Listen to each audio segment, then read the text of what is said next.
The soundtrack tells me that we have to shape up and start saying nice things now that we are on the air. My name is Shawn Boonstra. You are listening to Disclosure, brought to you by the good people at the Voice of Prophecy. I'm in studio today with two of my co-workers. One of them I'm married to, and the one I'm married to would not be Ruben Gomez. Right, Ruben? You're right about that. As far as I've checked. I looked at my marriage certificate. Isn't you? So No. now that I have clarity, I am married to Jean. Jean Boonstra. Hi, And, good to be here. Yeah, of course. I am the host, so I get to say what happens on this show. Jean, you are a co-host, Yes, but sir. producer of Discovery Mountain, Yes. radio drama for kids. And, of course, you are the producer here. You're the producer, Ruben, of this show and of Discovery Mountain and just about everything we send out the door, aren't you? But also, and you know what I'm going to do now, also the voice of Jake Donovan. Yes. Yeah. Yes. It is a disaster. Didn't you guys just did a massive event for young people. We I mean, I'm did. talking like, what ages were you at? It's a camporee for a youth organization known as the Pathfinders. And it was a pretty big event, no? Oh, there were 55,000 people there, not just all youth, that's everybody. But it was, the Pathfinders are, I don't, off the top of my head, I don't know exactly. I think isn't it like 10 to 16? 10 to 16. Roughly. something. But a lot of 55,000 of them. Well, no, all the people. So then their leaders and a lot of times families came. But yeah, it was a big event. It was really fun. That is not for me. I don't know. You guys, were you busy?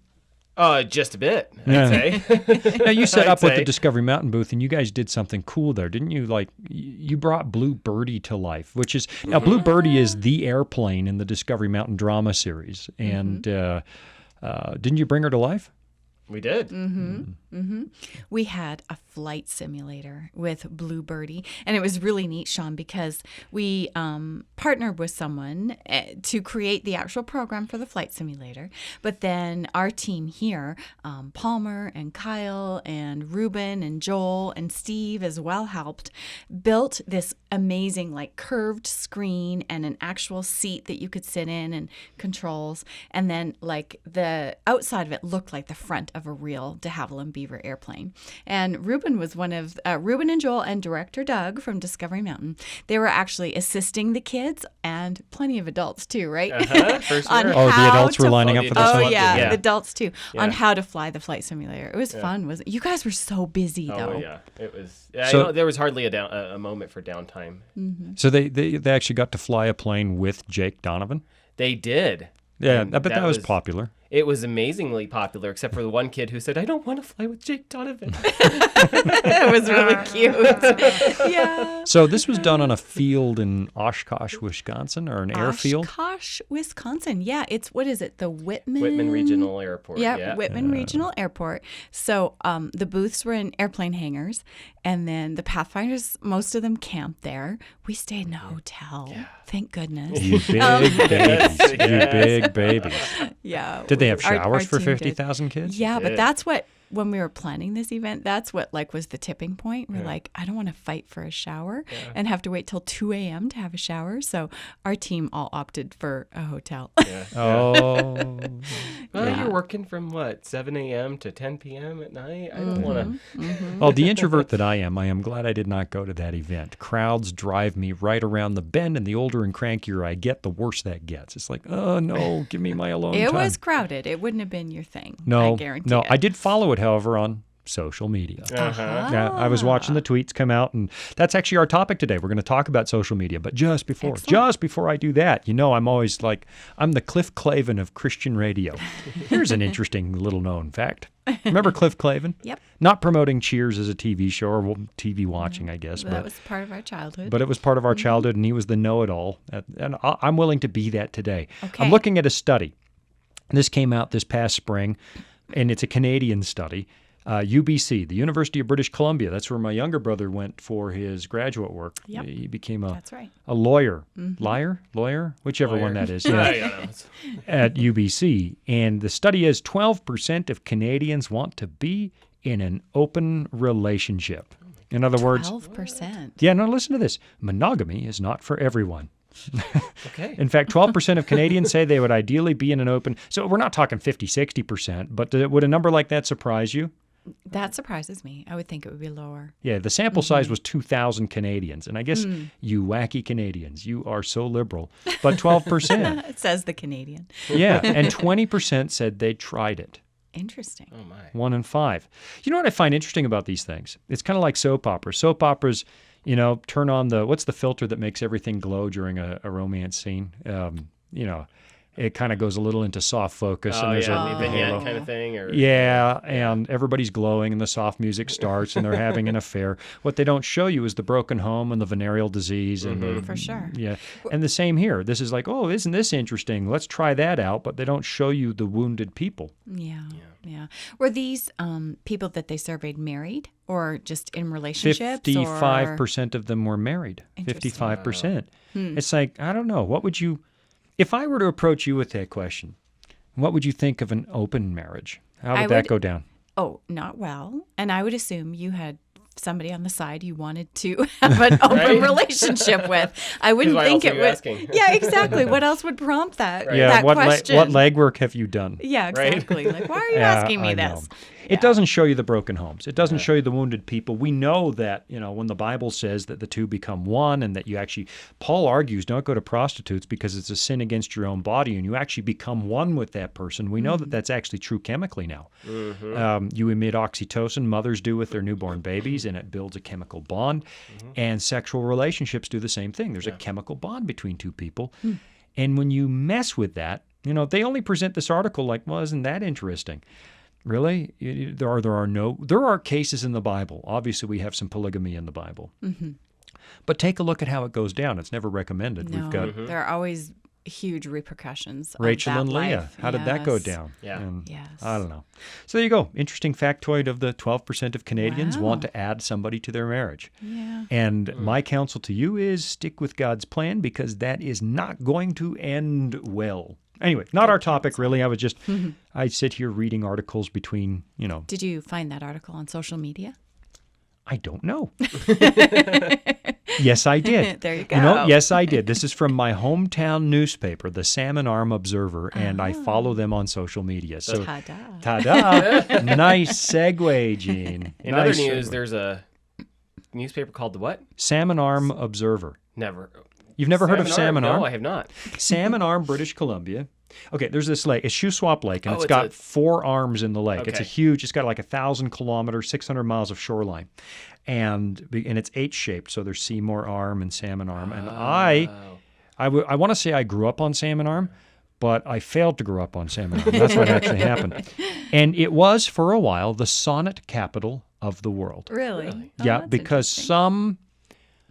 some, I think it was vodka company way back in the 80s, put out an ad. They saw this name of this town on a map and made fun of it.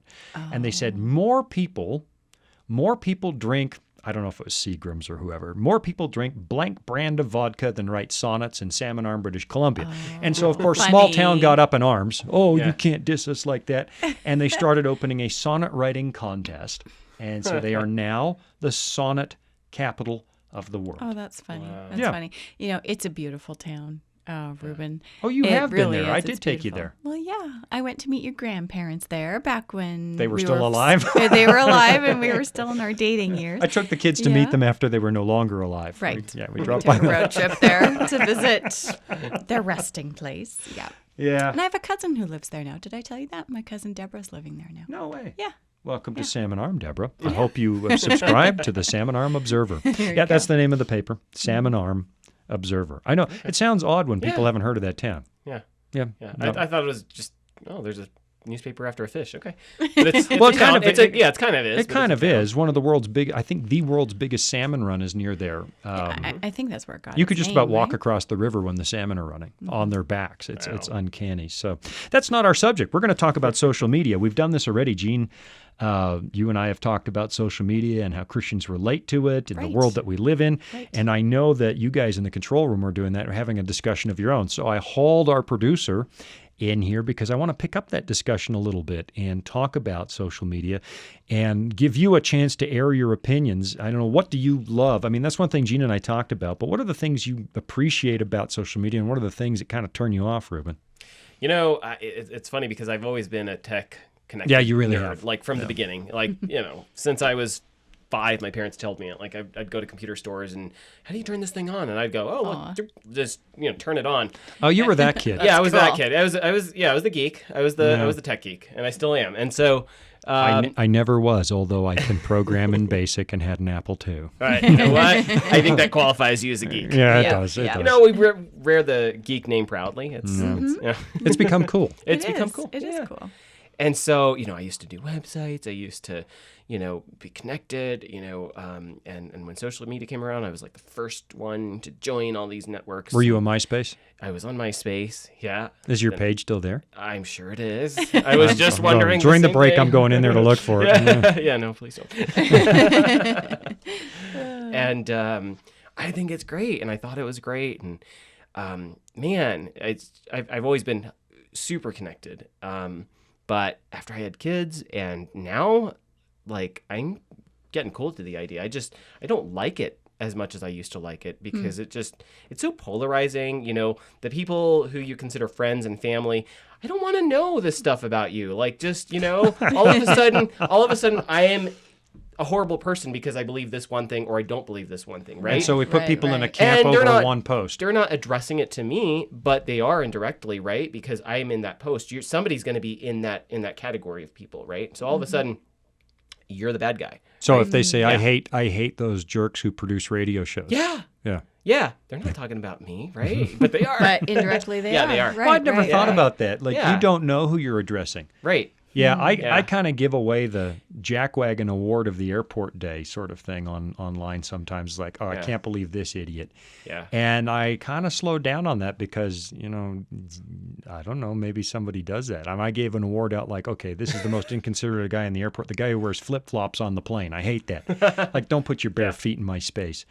And then I thought, man, I wonder how many of my friends You do just that. offended? And I just offended. Yeah. I don't know.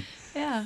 Yeah. Interesting perspective. I had somebody, I knew, one of my family members posted something recently, and it was a slightly hot button issue, and it definitely got some engagement, and all of a sudden, so you've got people on one side of the issue totally agreeing with this family member, and then people on the other side of the issue like totally disagreeing, but in mean ways. At each other, but not directly at the person who posted it. Wow. And meanwhile, the people on both sides of the issues are dear friends and family. And I'm like, guys, do you realize what kind of position this puts us in? It's like, be quiet, stop. Like don't use my family member as your platform to snipe at each other. Like, Yeah. And because it's like all of a sudden, you're still my friend and family, and you're still my friend and family on the other side of the issue, and yet you guys are fighting. What am I supposed to do with that? No, not anymore, Block. Yeah, Good right? point. Exactly. No, I've had to No, tell they're- people but slow they're down friends and because family. I have friends Yeah, and I that don't told them know that. each other and they go after each Yeah. other. I talked to one person. Exactly. So I said, well, I want to talk a little bit about families and Christianity and social media and some of those things. And what we're going to do is take a little break because, well, we got to pay the bills. And we're going to take a little break. And actually, I want you to write down the information you're about to get because this is an incredible offer from the Voice of Prophecy. And we'll come right back, maybe with families and social media.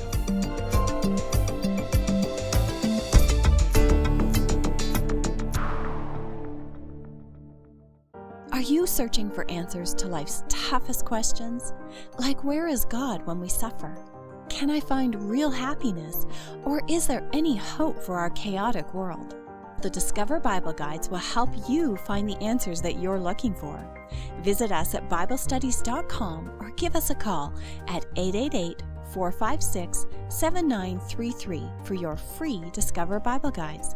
Study online on our secure website or have the free guides mailed right to your home.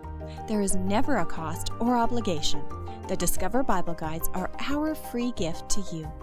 Find answers in guides like Does My Life Really Matter to God? And A Second Chance at Life. You'll find answers to the things that matter the most to you. Visit BibleStudies.com and begin your journey today to discover answers to life's deepest questions.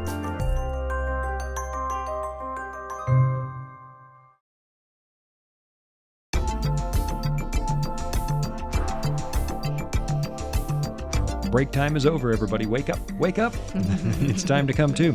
I'm in studio. My name is, well, I'm obviously in studio. How else would I be on the radio? Well, I guess we could be out live in a parking lot at like a grand opening of a grogrocery store. Yeah. Why don't we ever do that? That would be fun. Hey, cue the grocery checkout sound effects ream. Yeah, I don't know, but that might be fun. We get. What if we did that? We get opinions on religion. Was set up in front of King Supers here. We Kind have of to man on the street talk stuff? to the people at King. Man King woman Supers on is the a street? local grocery chain. I know that sounds weird, but it's King Supers, SOOP, Right. Super. And we set up like we do radio on the road. Are we equipped for Neat. that even? No, we No. could be. Yeah. we Yeah. All we need is someone to Wouldn't take that send a much. couple $100,000 so we can get a truck and Totally. yeah. Like I That's said, all it it would wouldn't take take. that much. No. For now, we just have to broadcast like this and on social media. That's our topic today, Christians and the social media digital world. And one of the reasons that I've hauled you in here, Ruben, is that you and I are kind of on different ends of the spectrum. And well, no, you're not at the beginning of the spectrum anymore. Your kids are kind of halfway through the. Yeah. But my kids are, I guess by the time this airs, one of them will be just about 20 and the other one's 17. Your children are 5 and 10. 5 and 10. So now we got the whole spectrum. I mean, my kids grew up in a world that didn't know social media, except that Facebook was becoming popularized when my kids were little. But now your kids are born into a world where it just is. Yeah, Right. exactly. Except you know that Facebook's for old folks. Yes, it is apparently. And sorry, Mark Zuckerberg, words Yeah. out, it's for grandparents. That's exactly right. Yeah, that's That's the what only the reason kids I have think. a. Yeah, That's the only reason I have a secret account there is just so that, and you can never, I will never accept your friend request on Facebook if you do happen to find me. It's just so that my parents can see pictures of the kids. That's why that exists. But what about raising kids in a digital world? Kids are more tech savvy than I was, although you admitted in this show that you started pretty young, and so did I. 8th grade, the school got an Apple II. Apple II, I don't even know if it was an Apple II Plus. And I was allowed to sit in there and learn BASIC. Remember BASIC? Yes, I do. Yeah. Line 10. I remember being in 7th grade and we had computer class. And it was like, ooh, we have 4 computers in Right. our school. I just really dated myself there. My school they had an Apple or a Commodore 64, I think it was. Yeah. No. Yeah. Something like that. And, it had the big 5.5-inch floppy disks. And we Yeah. thought that was the coolest thing. Dude, when I yeah. started, they had a Yeah. tape machine that you would record the program to tape. It took 20 minutes to Wow. save what you were doing. Okay, but our kids, that's not the world they were in. I mean, everybody, True. it's the fairly rare family that isn't connected in their home anymore. Although I see numbers that surprise me sometimes, the number of people that have no internet. It does surprise me. I guess you're living at the end of, rural route. Rural, I can't say rural route. Root. Rural Route 82, Tongue and you're twister. 20 miles out of town. But for the most part, let's talk about that. Let's talk about parenting in the digital world. Let's say now, Ruben, you're at 10 years into parenting. We're in 19 years into parenting. What would you guys say to brand new parents? They just got a brand new bouncing baby, boy or girl. And what advice would you have for somebody that is about to enter the brave new world of connectivity? I would say slow down. For the kids, slow down. Wow. They don't need the screens. They don't need the phones. They don't need the tablets. They don't. No. They don't. You can either go with your gut or you can go with the science on this. The science proves that they don't. In fact, it's harmful for them. It's harmful for their brains. It's harmful for their learning. American Academy of Pediatrics says no. Like, How do you know this stuff off the top of your head, man? I don't like. He's techie and I'm he's a techie parent. and I'm a parent. you've And I done do a lot of research. Yeah, you've done some And he's thinking about smart. this. Yeah. So what is it about screens that aren't good for a 3-year-old?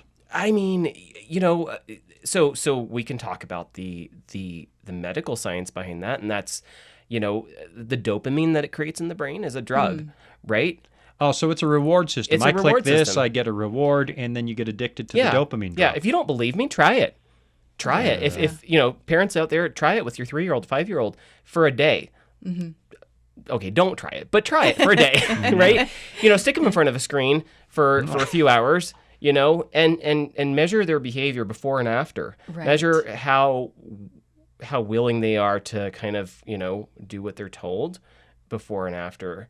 See how easy it is to peel them off that screen. Interesting. Yeah. So I talk, anecdotally from observing my kids, Yeah. but the medical science says, basically the same stuff, I mean, if you just talk about dopamine, but then there's the other thing of, what's out there. Like, do they really need to be like taught to have the attention span of a goldfish? Because that's where our attention span is in North America right now, believe it or not.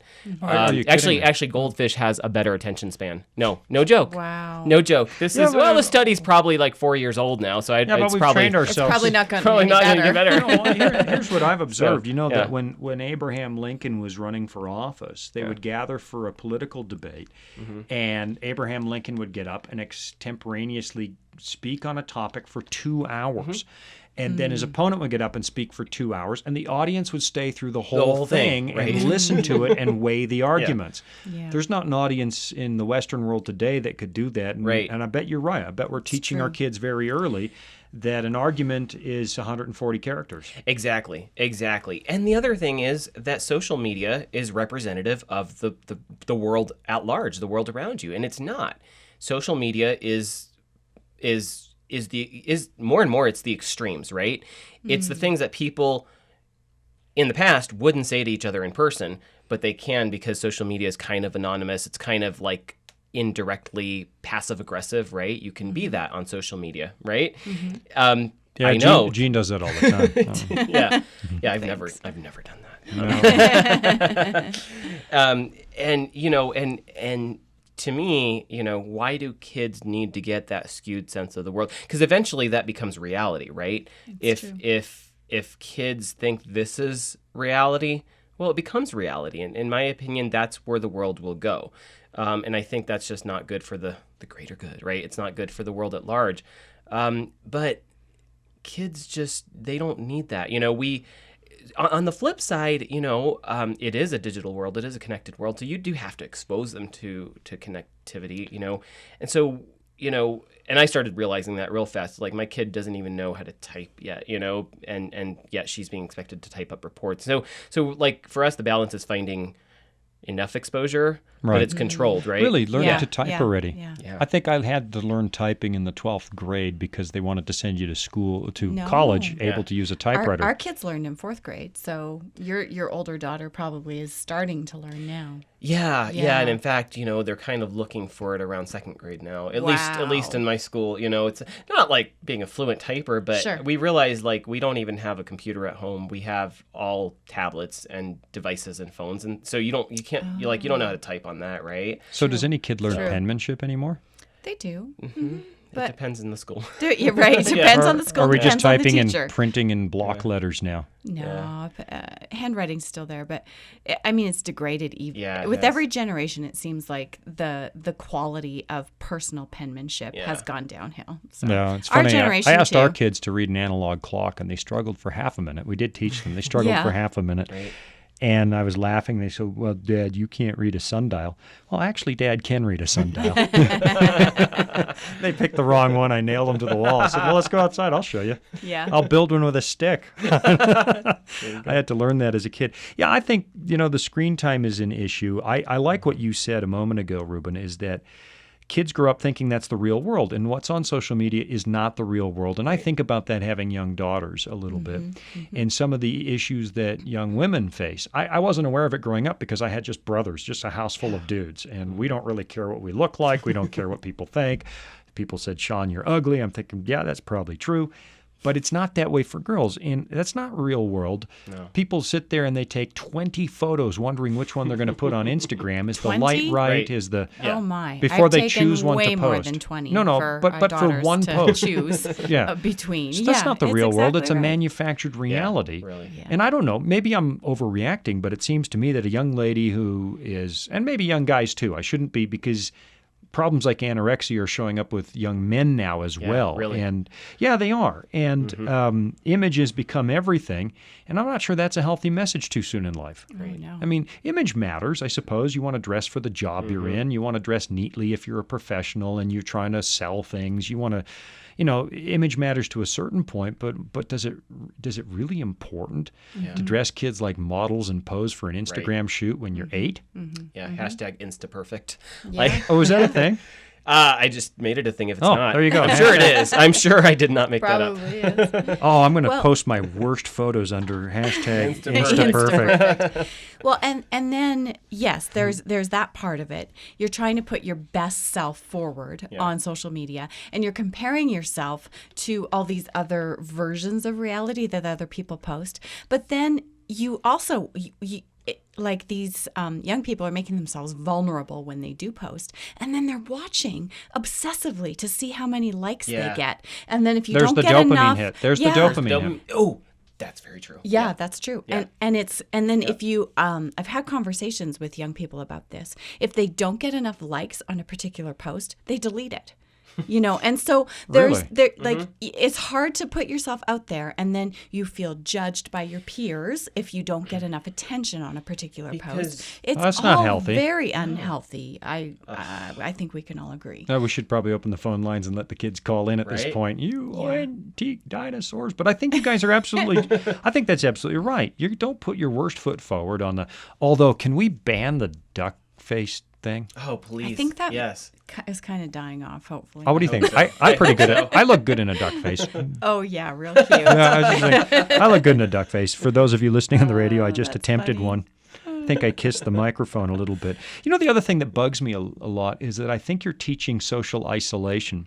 And isolation and alienation are huge issues for young people. And ironically, social media, I think, teaches it. Yeah. I think it absolutely drives it home. And that's a topic we may have to pick up again after the break. But it isolates kids. Why do you think that is? What is it about it? I mean, this is science. They know that it creates negative relationships and a sense of isolation.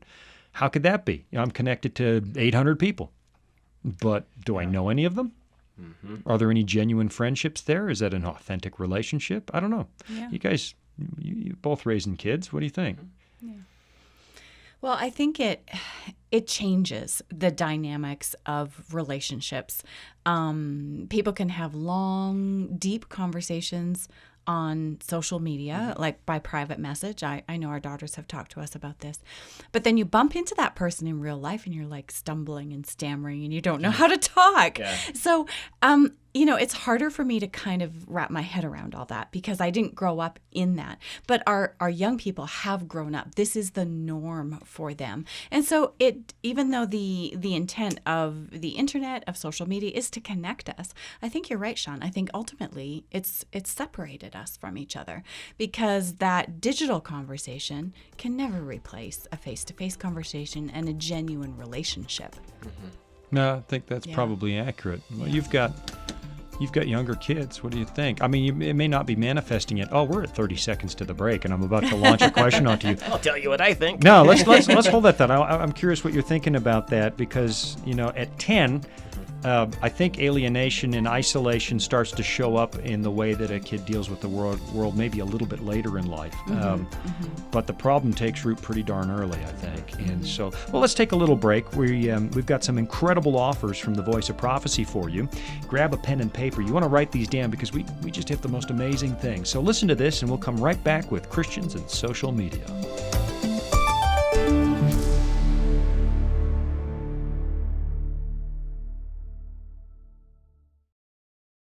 Disclosure is just one of the programs brought to you by the Voice of Prophecy, like the audio adventure program Discovery Mountain. Discovery Mountain is a weekly Bible-based program for kids of all ages and backgrounds. Your family will enjoy faith-building stories with Jake Donovan, Mr. Simon, and others in this small mountain town.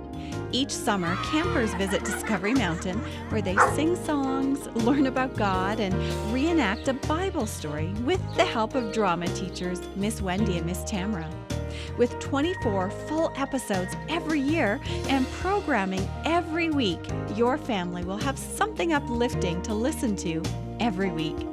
Listen to episodes on demand and watch video features from Director Doug at discoverymountain.com or on your favorite podcast platform. That's discoverymountain.com.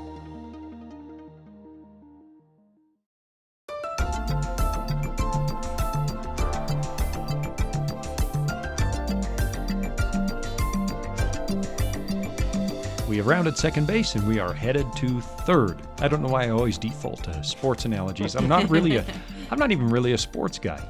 I'm not, am I? No, you're not. No, except I remember one time after having my wisdom teeth pulled, I came to and I went home and I watched golf on TV. Wow. And golf is the most, but that was actually my response because I was coming out from a general anesthetic and I was watching the golf ball go through the sky and thinking, whoa. I have to tell a story on my dad. My dad will set his alarm to get up in the middle of the night to watch a golf tournament like in Australia. No I kidding. don't understand that at all. It's not very exciting TV. I don't know. Yeah. Unless you're just coming to on a general anesthetic. Yeah. That's about all I can handle. Look at the pretty ball. Whoa. Yeah. Yeah. We're talking about social media and some of the problems that it creates. I think we've identified. Look, it's not the real world, and it does tend to generate feelings of isolation and alienation among young people, oddly enough. You're connected to more people, but you don't have as many genuine connections as you would in a real relationship. I think we can identify. Right. I think one of the other problems, as the father of daughters, is the number of creeps that are out there. I've mentioned this in other shows, but I have caught older guys, and I'm talking in their early to mid-20s, talking to my 14-year-old daughter, and I shut that down like nobody's business. Yeah. So instantly. So here's the question, though. Here's the question. When I see that, I just want to shut it all down. No social media. I know what the risks are. No social media for my kids. That temptation is there.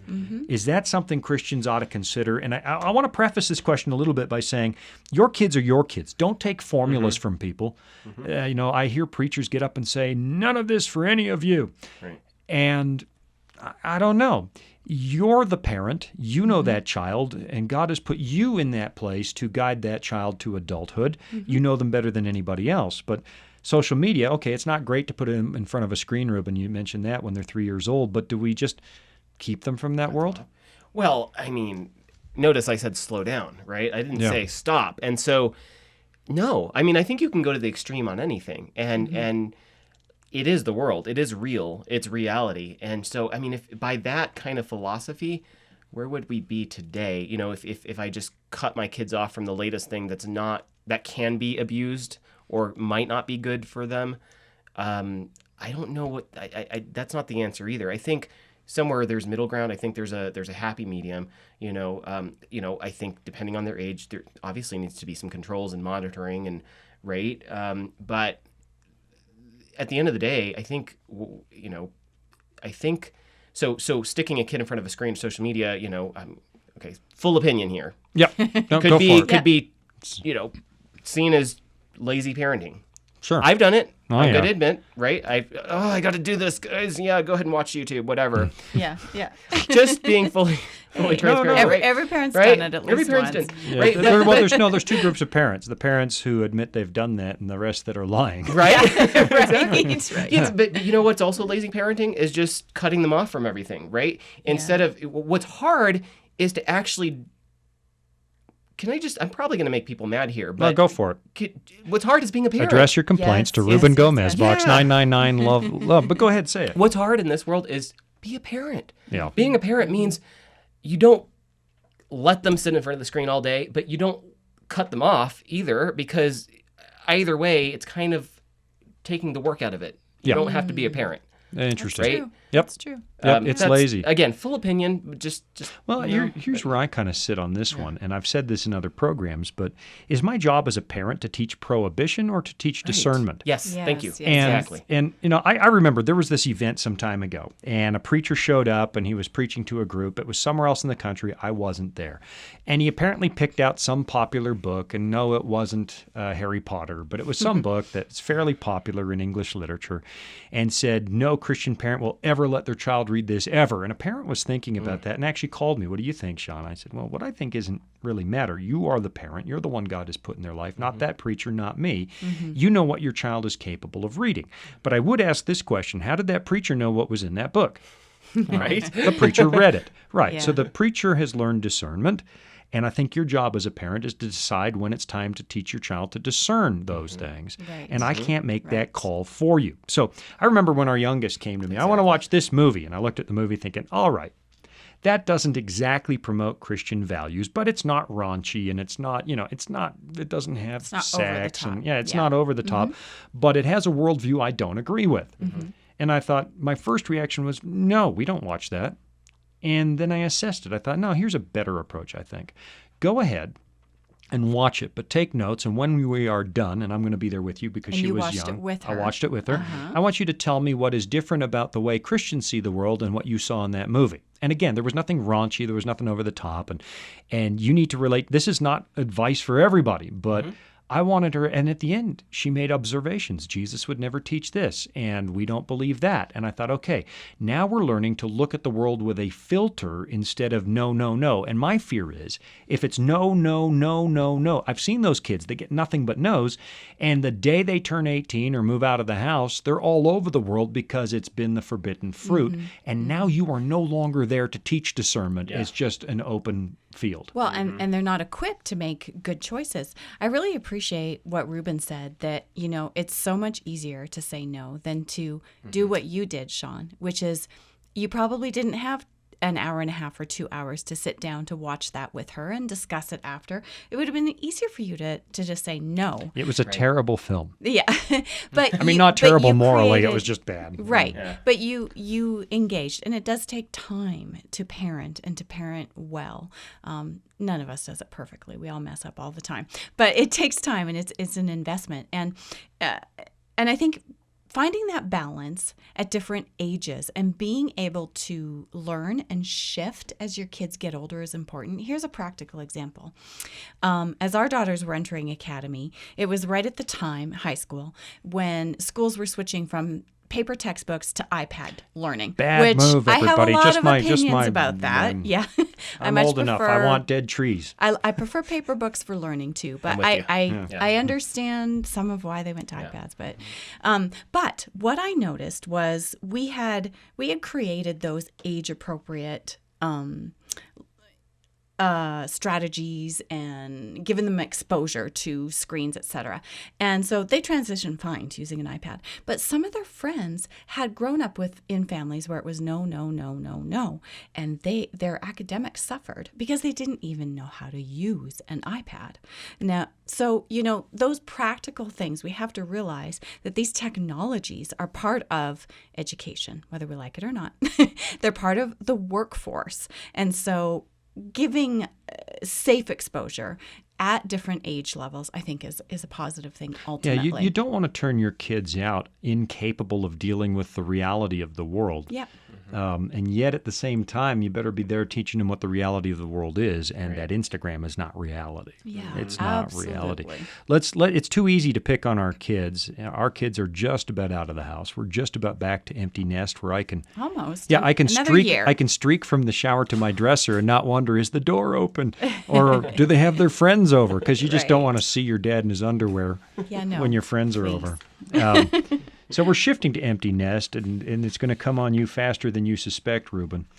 But let's talk about, it's easy to pick on kids, but let's talk about social media and you a little bit. Why is social media important to you guys personally now, apart from being a father and a mother and a parent? What about you? What role is it? As a Christian, what role does it play in your life? How do you use it? What concerns do you have? Yeah, well, social media is a tool. It's, like television's a tool, radio's a tool, right? It's a way of getting a message out there, and I think done appropriately, it can be effective, So as a Christian, everybody's really good at expressing their opinions, and why shouldn't I express my opinions or my thoughts or share what I think is a wholesome kind of Christian value or thought, or, so it's to me, I see it as a tool. And I do have the discernment to know that it's not representative of reality, and it's a megaphone, so there's no filter, right? There's no gatekeeper like in a news organization where you have an editor saying, no, that seems a little off, we're not going to put that out there, whereas social media, you can put whatever out there and it becomes truth, right? If enough people say it's truth, it's truth. Yeah, and we do live in a world where we speak of truthiness instead of truth. That's exactly right. Is it true for you? Yeah, is it true for you? Right. But so I have that discernment, but I also know that it's just a tool for me. And if I see something that needs to be said, I tend to say it. Yeah. So do I. You can go find my Twitter feed. I have many regrets. It's the hall of regrets, my Twitter feed. It is. And I don't know. I use it as a social life, which is sad. I mean, I'll admit that that's sad. But my life is such that it's usually a 70, 80, 90-hour work week. And so my social life is 2 a.m. on Twitter. Who in the world is awake and so on. Mm-hmm. As our kids are growing up, Gene, and leaving, I'm thinking, ooh, I like this because I can creep what's going on in their lives. I can sort of stay on top of it. And I, as a father, can become completely aware of any young man that shows any interest in my daughter. And I do creep them. I do. Guys, sorry, I'll find you. And I'm pretty good. No, I will. Giving Ruben future ideas. Oh, yeah, no. His 2 daughters. Hold on, where's my pen? Oh, no. I am paying attention. When they were younger, paying attention because of the problem Safety. men in the world, the For pedophiles safety. and so on. But right now I'm watching it thinking, I'm pretty good at figuring out if you're a loser or a man boy who never grew up, or if you're going to be good for my daughter. A man boy. No, there seems to be an issue where we grow up later in life than we used to. It used to be out the door at 18, you better know how to work. Yeah. Sure. That seems to shift And with every generation. adolescence has expanded. So I'm creeping for that kind of stuff. I just am. And I did find it interesting. Sorry, kids, you're going to find out. I've been creeping your social media your whole lives. I find it fascinating the way they see the world when they don't think I'm there. Yeah. Yeah. I do too. And I talking about which different platforms we're on. I had a Snapchat account for, I don't know, a couple months, just so I could see what the kids were doing on Snapchat.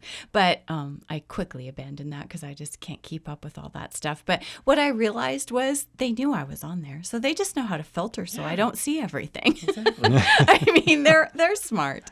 You can see everybody who sees your stories, right? So you can. Oh, I'm going to block this yeah. I person didn't know from seeing that. my stories. Yeah. Or you can post private stories. Exactly. And Instagram's the same way. Like, I don't even like the sound of private stories. Now I want to see my kids' Oh, no, phones. I just You can do that with, Sean's going to start with a every Snapchat. platform out there now. Yeah. And Instagram just started this thing where you can do your stories only to close friends. Mm-hmm. And so Natalie, who's very sweet and doesn't try to hide anything, she added me to her close stories on Instagram. But then I'm like, Naomi, you don't have a close stories. And she said, yeah, I do. You're just not on it, Mom. Yeah, no, that sounds like She's our honest. friends. Yeah. I'm not on either now. Yeah. Now I'm feeling a little wounded. Right. Oh. No, I actually don't care if I'm on Snapchat. I just don't care. Well, I'm not on there anymore. Definitely not. It was just too much to keep up. We're coming up against a hard break here in a couple of seconds. Let me throw this thought in there, though. One thing I do like is when I'm creeping my kids on social media and I see their Christian faith come out. Yes. And I see them actually living their faith, and it tells me, oh, they own it. This is not mom and dad's faith. They love Jesus, and this is their comment on that. And you see them encouraging other people. Yeah, That's exactly. really cool. So that's been a big plus and a reward. We're going to take a break, and I'm going to talk a little bit more about social media. We're going to run out of time again today, but right after this, we'll come back and finish with Christians and social media.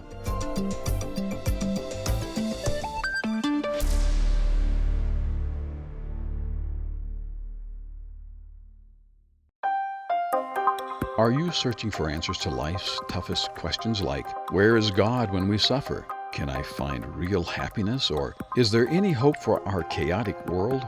The Discover Bible Guides will help you find the answers you're looking for. Visit us at BibleStudies.com or give us a call at 888-456-7933 for your free Discover Bible Guides. Study online on our secure website or have the free guides mailed right to your home. There is never a cost or obligation. The Discover Bible Guides are our free gift to you. Find answers in guides like, Does my life really matter to God? And A Second Chance at Life. You'll find answers to the things that matter most to you in each of the 26 Discover Bible Guides. Visit BibleStudies.com and begin your journey today to discover answers to life's deepest questions.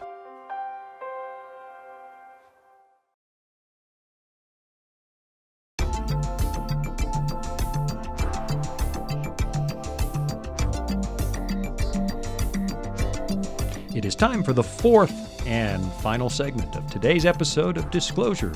Amazing unbelievable talk radio brought to you by the good people at the Voice of Prophecy. And there you go. How was that for a plug for what we do? That was good. That was a little self-aggrandizing, though, wasn't it? Sounded great, though. Yeah, I'm not convinced we're the best on radio, but we're at least in the top million. I think We I are at agree with least you in the there. top At least in the million top broadcasts out there. At least. Yeah. Actually, I wasn't going to do this, and I just changed my mind during the break, but let's put on our tinfoil hats for a moment. Let's talk social media, and I don't know. The reason I'm doing this actually is for scriptural reasons. I see this scenario in the book of Revelation that's going to come one day where you're controlled, what you buy and sell, what you're allowed to say. And honestly, I do believe that Christians get pinned way more often in the Western world on social media than other people. We're mocked, and that's nothing new. People have been mocking Christians since the beginning. I remember, was it 2nd or 3rd century, they found graffiti that showed a donkey on a cross, and it said, Alexander worships his God. And so people have been mocking Christians that way. Sure. I think that Facebook just amplifies it. But we have this scenario coming where there will be more and more control, more and more top-down government, that kind of thing. And I know for a fact that certain things get censored more often than others on Twitter and so on. So if I come out with a Christian opinion, I'm more likely to face Twitter jail than someone who comes out with an atheist opinion. It just seems to me that that's the case. I don't feel persecuted. I'm not here to say someone should force Twitter to change because it's privately owned. Right. That's not my point. But one of the things that does bother me, remember you and I were making beds one day, and I mentioned some obscure product that I had never mentioned in my life, and the phone is sitting there charging, and 2 minutes later I get an ad for it in my Facebook feed. And I know Mark Zuckerberg says they don't do that. I know they're arguing up and down, but remember when I said to Natalie, she came home and said, man, I've been stuffy. She had a bit of a sinus thing, and I said, man, you need a CPAP machine. 5 minutes later, ads for CPAP machines on Facebook. And it wasn't that you had Googled it and researched it. The only instance of it coming up was verbal conversation. Yeah, and so I don't know. Am I wearing a tinfoil hat, or does that happen? Yeah, you don't want to say. I don't know. Has it happened to you? Does it appear to? Is it just because we said it now we notice it? I don't know. I tend to wonder. think it's the latter more often than not. But again, I'm not necessarily, I've been an early adopter of all of this stuff. Right. I mean, the minute smart speakers came up, we have 100 in our house now. It's like they're all over the place. You have an Alexa? Cameras. We have Google. Oh, you have Maybe Google. I shouldn't say which one I have. Yeah. No, but you don't have an Alexa, so you I didn't don't. hear the laughter at 2 a.m. No. I mean, our sprinklers are automated. No. Get out. Our thermostat's on the internet. We have cameras at the door. So, like, if I got your phone, Nice. I could cook your family right now. I could could. bump it up to 90. Yeah. Put on the heat. You definitely could. Yeah. Yeah, my bird would drop dead first. Aw. That's why you get The a bird. canary Yeah, in I get a coal bird. mine, Yeah. Right. I don't know. Here's what I Yeah. wonder about. You're creating a trail of everything. And is there going to come a time where you're going to regret leaving that trail behind? It's interesting. Yeah, and don't get me wrong. I'm not saying that. Yeah, I have a healthy dose of skepticism for these big corporations that are, purely ad driven, right? Right. So don't get me wrong. I'm not endorsing them. I think it's scary what they know about you. Go into your Facebook settings and find out. Just click through the ad settings, and they will tell you what political leaning they think you are, what religion they think you are. What Really? I didn't actually know that. They Really? do. Oh. That'd be And worth you can go in finding. there. You can control that. It's just you got to dig. Here's what my Yeah. prayer would be, Interesting. is that Just if based on it the ever posts. came down to, Yeah. a world where I'm standing on trial for being a Christian, Yeah. I would love for there to be enough evidence in you my are a social Christian. media feed to convict me. Yeah. I want to be guilty. Yeah, I'd Yeah. like to be guilty of loving Jesus. I've got no Absolutely. issue with that. All right, let's talk about trolls a little bit, because Christians and trolls, you mentioned it. You get friends that go at each other's throat. They're not even trolls. How do you handle people who get out of control on your social media feed? I mean, here we are. We're supposed to represent Christ in this world and so on. But I've had people who don't seem to have much common sense. I'm talking to a friend who doesn't happen to be a Christian, and someone who is a Christian jumps in and starts lambasting them for something they said and destroys what chance I had at sharing my faith. Mm-hmm. And I don't know. What do you do? Do you block people? Oh, yeah. They can't see you nodding your head, you guys. Yeah. I didn't know who was going to talk. Yeah. Go ahead. I have blocked people extremely rarely. Yes. But here's the thing. It is social media. That's right. It's social. And I am there as a private citizen. And I feel like I have the right, if someone is doing what you just described as the perfect example, where I feel like they are causing damage, then I will block them. And it's extremely rare that I've had to do that personally. I think I mentioned the last time we sat down and talked about social media, I got rid of my Facebook account, my main Facebook account. I have a tiny private one, as you mentioned, that's just for my family members. And so that's how I handled that. I just removed myself from Facebook, basically. And do you feel good when you have to do that? No, it's not ideal, but I think it's okay to do that. It is. It's okay. Just like in real life, it's okay to set boundaries. Yes. It's okay to end Right. friendships when those friendships become negative. It's okay to do all these things. Right. Yeah, I don't know. There's a Yeah. little bit of guilt that goes with it, isn't there? Absolutely. It's like, but I'm supposed to be a witness for Jesus, and I just turned them off. Yeah. Do you ever feel that guilt? Oh, yeah. I don't know. Do you block people, Ruben?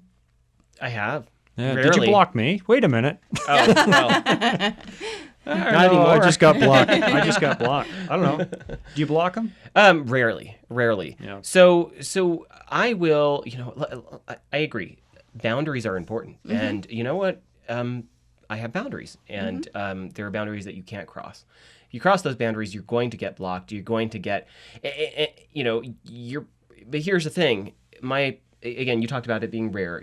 I think it's rare for me too. If I'm blocking you on social media, I'm probably defriending you in real life. Yeah. Right? It's got to be like Precisely. that. Because, Oh, wow. here's what I do every once in a while. And this is more of a me issue than it is a you issue, right? Sometimes things bother me more than they should, Okay. right? And I'll start thinking too much about it. I'm like, man, that post really just got under my skin, right? And so I will snooze that person on Facebook or whatever for 30 days. Oh. But that's a me issue. I didn't even know you could do that. Yeah, you can. You can. Yeah. Again, that's probably a me issue because in the moment, it's bothering me more than it should, right? Yeah. I won't block that person, but I don't want to have the kind of animus that I have towards that person as a result of that post. Wow. Because I know in real life, we're okay, So I've done that more frequently than I've blocked people. Right. Yeah. Now, I've gotten blocked a lot. Have you really? I know I have. Yeah. Oh. I know Wow. I have. Wow. Yeah. That, the snooze feature Yeah. is really nice because no one knows that you Right. block them. But I've done that before too, where things are like affecting me and I'm thinking too much about them. Exactly. And I'm just like, I don't need to be thinking about this stuff. And so you just make it go away for a little while. It Wow. kind of gives you that Well, mental I'm going to have to be mental looking space. at that. Right. After the show's over, guess what I'm doing? And I'm going in Yeah, and you're going snoozing snoozing both everybody. of you. Yeah, I'm gonna snooze everybody. I don't know. Sometimes I think you probably should but I have important unplug stuff. completely for 30 days. Take a little fast from the digital And world. I've done that. I've done social Yeah, it media irritated me fasts. because you weren't there when I wanted to show you something. Right. Right? I know. But before I do a social media fast, I always tell you and the girls, Shawn, I'm like, if something really interesting happens, just show it to me on your phone. Yeah. I went probably 2 or 3 months, maybe more this year, without the Facebook app on my phone.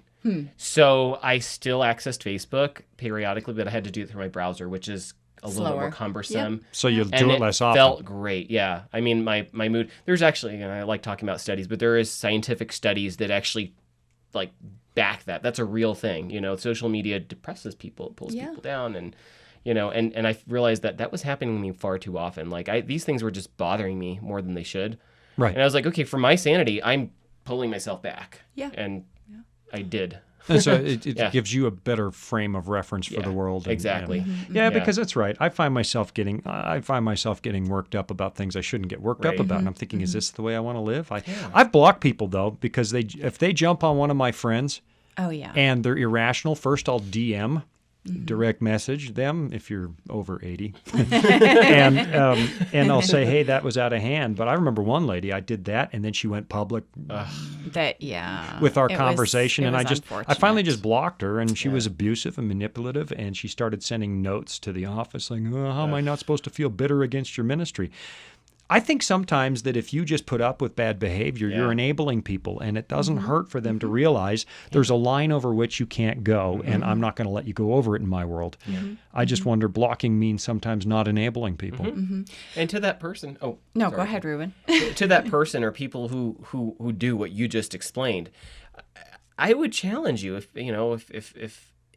you find yourself in that position, look real carefully, because it's usually not the other person. It's you. It's a you issue. There's something deep down that is bothering you. And, there's this thing called transference. You're projecting that on other people. So if you feel bitterness, that's not Shawn's fault. No. That's not, you got to look at yourself. Yeah. Yep. That's good advice. No, I'd agree. That's good advice. Well, we're all Christians around this table. We make a habit of studying the life and ministry of Jesus a lot.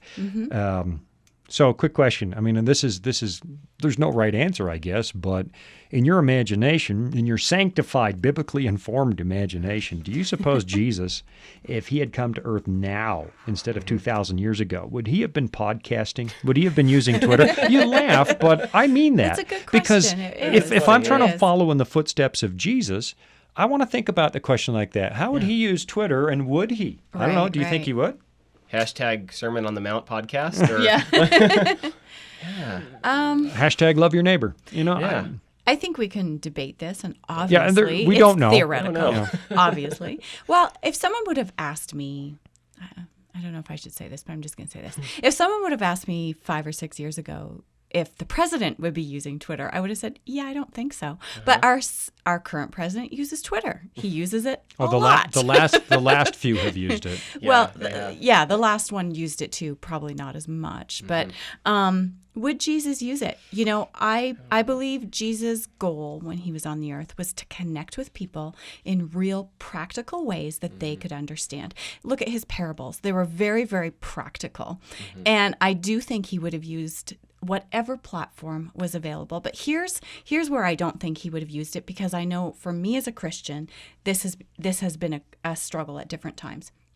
I sit down in the same place at our kitchen table to have my devotions every morning. Yeah, I know. And I don't go anywhere near that spot at that time of day. Sometimes you do, and you just lean in and look at me. Yeah. But occasionally I have taken my phone with me to that spot, and something has happened where I have looked at social media, and before I know it, my worship time is over, and I have not even opened my Bible. All I've done is stare at my phone. And that is where we are responsible for our time, stewards of our time, and Jesus wouldn't have gone down that road. Ruben, would Jesus use Twitter? Whoa, that's a point.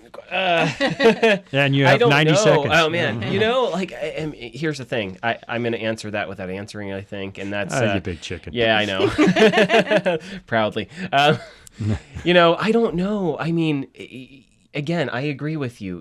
Jesus connected with people where they were, right? As a ministry, Voice of Prophecy, we try to connect with people where they are. We're active on social media. We're active on podcasting. We're active on TV and radio, right? And I think that's what Jesus wants us to do. It's hard for me to say that Jesus would be on Twitter. I don't know, because it's a little bit of an uncomfortable position for me. I don't know, right? Actually. I know, and we don't have time to resolve it, but I don't know. I don't think so. Personally, I don't think so. There were forums available for public communication. There were theaters. Jesus never booked one. That's true. You could hang public notices in the forum, in the marketplace. We don't have a record of Jesus doing that. We have a lot of record of Jesus interacting with people personally. That's very true. Yeah. He was all about relationships. I don't know. I'm not sure that it would be true, but here we are. It's there, and Christians are exploring it. I want to thank you guys for taking a little time. I don't know that we provided any answers for anybody, but I think it's important for Christians to consider the world we live in and what our witness looks like in those avenues. So both of you are working on another season soon of Discovery Mountain. So go to discoverymountain.com to learn more of what Ruben and Jean are up to. And as for me, it's time to sign off. Until next time, I'm Shawn Boonstra.